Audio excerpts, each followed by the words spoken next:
Здравствуйте! Сегодня речь пойдет о выращивании раков. Раки являются пресноводным деликатесом, который можно найти в реках, озерах и ручьях по всему миру. Вареные раки в России – это особое блюдо, давно ставшее национальным.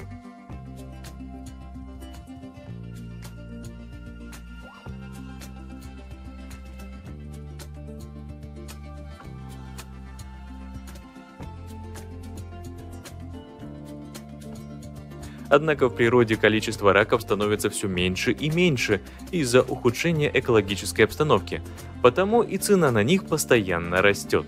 Сегодня бизнес по выращиванию раков в России находится на низком уровне, и хотя процесс выращивания раков не такой уж и сложный, многих предпринимателей отпугивают крупные первоначальные вложения, которые составляют примерно 4,5 миллиона рублей. Кроме того, следует отметить, что этот бизнес сезонный. Реализовать продукцию можно только в период с мая по октябрь. В то же время срок окупаемости такого бизнеса может затянуться до 3-4 лет. Другое дело США. В этой стране бизнес по выращиванию раков развит очень хорошо. 90% раков в США вылавливаются в Луизиане.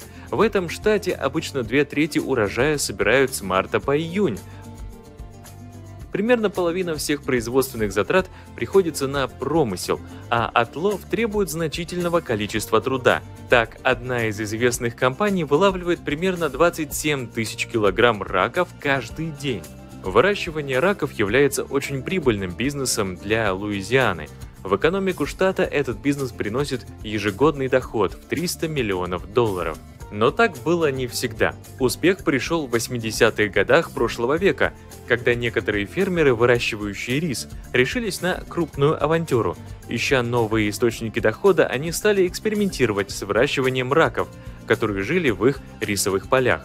Их затраты с успехом окупились. Схема сочетания выращивания вместе раков и растений оказалась идеальной.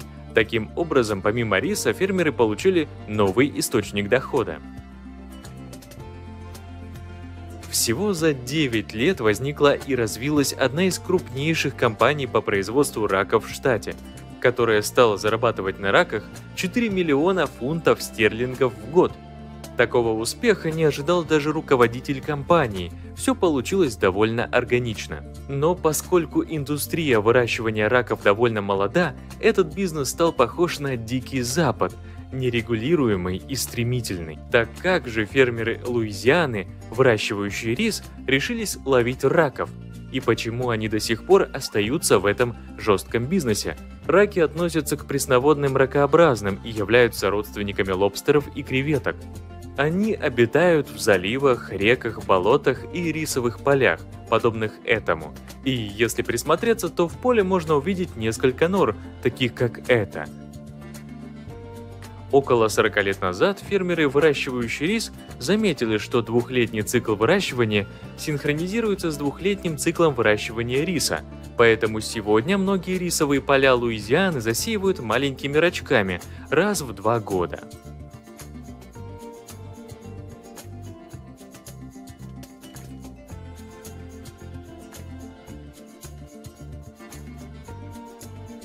В начале лета рисовые поля залиты водой. Это идеальное время для запуска молодых рачков. Растения создают необходимые условия для размножения раков. Они защищают раков от солнца и хищных птиц.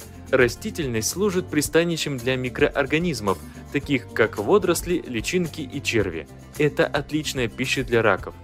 В свою очередь, фекалии раков удобряют поля. В итоге 2 сезона урожая идеально совпадают. Таким образом, рисовые ячейки создают оптимальные условия для обитания раков. Через несколько месяцев рис вырастает и его собирают. В это время раки спасаются, забираясь глубоко в грязь. С конца сентября по октябрь фермеры, выращивающие рис, затапливают свои поля, и как раз в это время из своих нор выходят голодные раки вместе со своими детенышами. Вода поднимается примерно на 60 сантиметров. К ноябрю их уже можно начинать ловить при помощи рядов ловушек. К зиме их всех вылавливают. Когда все раки будут собраны, поля полностью осушаются и засеиваются очередной партией риса. Таким образом, цикл продолжается. На таких лодках, у которых отсутствует рулевое управление, фермеры отправляются ловить раков. Они бывают механические, но бывают и более простые. Часто механические лодки проделывают колею в грунте и разрушают норы. На простых лодках приходится затрачивать больше труда, но зато нет необходимости восстанавливать поврежденные поля. Это более экологичный способ получения раков. Механическая лодка управляется педалями, которые находятся в ногах у фермера. Надев толстые перчатки, раколов опорожняет каждую ловушку. У него есть всего 7 секунд, чтобы достать ловушку, загрузить в нее приманку и снова бросить ее в воду. Это важно, потому что только при этом условии соблюдается дистанция между ловушками. Приманка – это специальные печенья, которые помещаются в ловушку. Так выглядит пирамидальная ловушка. Она работает очень просто. У нее есть специальные желоба, через которые раки заползают внутрь, стремясь достать приманку. Обратно вылезти они уже не могут. Простые лодки сборщик раков просто толкает перед собой. Это чем-то напоминает тележку для покупок в магазине. Подойдя к ловушке, сборщик вынимает ее и переворачивает содержимое в лодку. Затем в пустую ловушку кладут приманку и отправляют ее в воду. Как только наберется полный мешок, он снимается с секции, завязывается и помещается на дно лодки. Затем мешки доставляют на берег. Их складируют и накрывают холщовой тканью.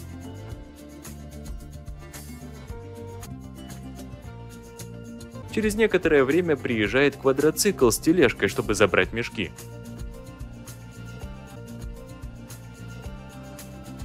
Ловец раков на механической лодке должен двигаться очень быстро, иначе раки просто умрут от жары, стоящей в Луизиане. Лодка оборудована специальными секциями, которые позволяют сортировать раков по размерам и избавляться от нежелательных земноводных. Под каждой из секций находятся сетчатые мешки, в которые попадают отсортированные раки. С ноября по июль фермеры, выращивающие рис, получают тонны раков. Их упаковывают в такие сетчатые мешки. На автомобилях их отправляют на пристань. Это скоропортящийся товар, поэтому в летние месяцы фермеры должны взвесить раков и поместить их в холодильнике в течение 3 часов, а затем продать, иначе жара просто убьет их. Эти маленькие рачки должны оставаться живыми все время. Как только они умирают, их тело начинает разлагаться чрезвычайно быстро. И хотя некоторое время они еще могут быть съедобными, их тело начинает разваливаться, а вкус значительно ухудшается.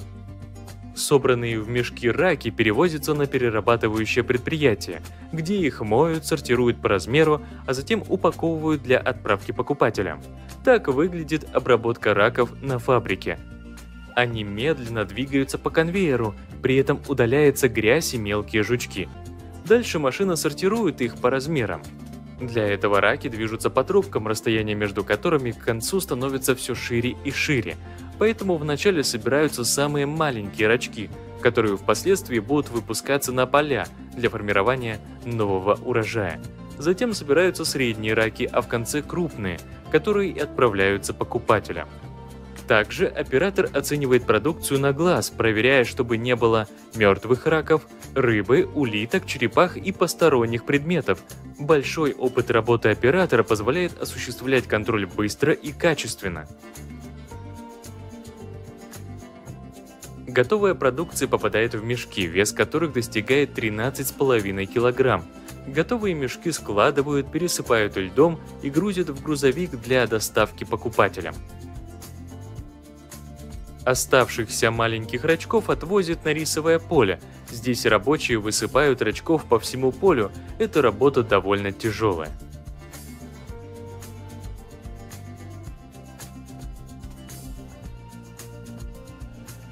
Многие фермеры специально приобретают грузовички, чтобы торговать раками. Одна из компаний занимается только выращиванием и реализацией собственных раков. Компания также скупает раков у фермеров, выращивающих рис. Своих раков они доставляют на фабрики и в рестораны, минуя посредников. В компании примерно 60 сотрудников и 17 грузовиков. В сезон они работают 7 дней в неделю по 24 часа.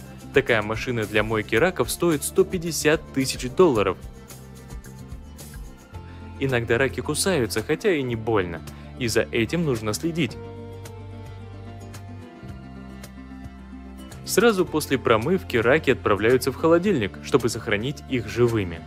Продать крупных раков стараются в течение 12-24 часов, но сделать это не всегда легко. Часть раков отправляют на фабрику в другой город, где извлекают мясо из брюшков раков. В 4 часа утра рабочие выгружают раков с грузовика. Их погружают в баки с водой, удаляя при этом мертвых и слабых особей. Затем их тщательно моют. По конвейерной ленте они попадают в гигантскую корзину – пароварку. Эту корзину рабочий осторожно опускает в чан с кипящей водой. Только живые раки дают наилучший вкус, их приготовление занимает всего 2 минуты. Затем рабочие сгребают раков по стальному столу в комнату для их очистки. Здесь есть опытные рабочие, которые занимаются чисткой уже 50 лет. Они могут очищать до 18 килограмм раков в день. За 450 грамм они получают $2,5. В соседней комнате работники запечатывают брюшки в 450-граммовые пакеты. Такие пакетики будут продаваться по всей территории США. Также брюшки и целые раки отправляются в 3 ресторана, принадлежащих компании, где из них готовят различные деликатесы. Раки были важной частью культуры Южной Луизианы на протяжении веков. Коммерческие продажи раков в Луизиане восходят к концу 1800-х годов. Поэтому, помимо ферм, раки широко встречаются и в дикой природе. Самое известное место – это Атчафалайя, рукав дельты Миссисипи, и Ред-Ривер длиной примерно 225 километров. Бассейн Атчафалайя между Батон-Руж и Новым Орлеаном занимает территорию размером 160 на 26 миль. Его вода течет из реки Миссисипи и направляется к побережью Мексиканского залива. В бассейне реки Атчафалайя обитает более 60 видов раков. Раки, найденные в этом регионе, являются одними из самых крупных в стране, а некоторые экземпляры достигают 8 дюймов в длину. Ловлей раков в этих водах занимаются около 300 рыбаков. В бассейне Атчафалайя каждый из них имеет около 1000 ловушек для раков. Раколовы выходят каждый день, чтобы вытащить, наживить и заменить ловушки. Ежедневно они проверяют от 300 до 500 ловушек. Их ловушки имеют длину около 1,5 метров, что позволяет раку время от времени выползать на поверхность для глотка воздуха, пока ловушка покоится на дне. Успех в ловле раков в бассейне зависит от течения реки, которая питает раков, а также от наживки, которую используют рыбаки для заманивания их в сетевые ловушки. Затраты, связанные с этим, довольно высоки. Это покупка оборудования, лодки, мотора и их ремонт, и преодоление большого расстояния до того места, где рыбаки размещают свои ловушки. В последнее время ловить рака в этих местах становится все труднее. Это связано с тем, что современная экономика, основанная на нефтехимических продуктах, приводит к загрязнению окружающей среды, прежде всего к потере части пресноводных водно-болотных угодий, поскольку транспортные и подъездные каналы были углублены, что привело к проникновению соленой воды. Более старые и крупные раки способны переносить низкие уровни солености, а вот более мелкие молодые популяции не выживают, что приводит к нарушению репродуктивного цикла. В результате производство раков в бассейне сократилось на 20% от тех уловов, что были 2 десятилетия назад. А теперь как готовят раков в Луизиане? В большом котле их можно сварить за 5-10 минут. Сначала варят картофель и кукурузу, их осушают, а потом варят самих раков. К ракам добавляют пищевые приправы. Вареных раков помещают в ящик и добавляют лед, которому дают время испариться. В это время раки впитывают все приправы. Удобно есть раков, если положить большой палец под брюшко, а затем немножко нажать и прокрутить. После этого мясо легко вынимается. В целом, из-за высокой культурной ценности раков, потребительский спрос на них в равной степени удовлетворяется как дикими, так и выращенными на фермах. На этом все. Если вам понравилось это видео, ставьте лайк и подписывайтесь на канал. До новых встреч!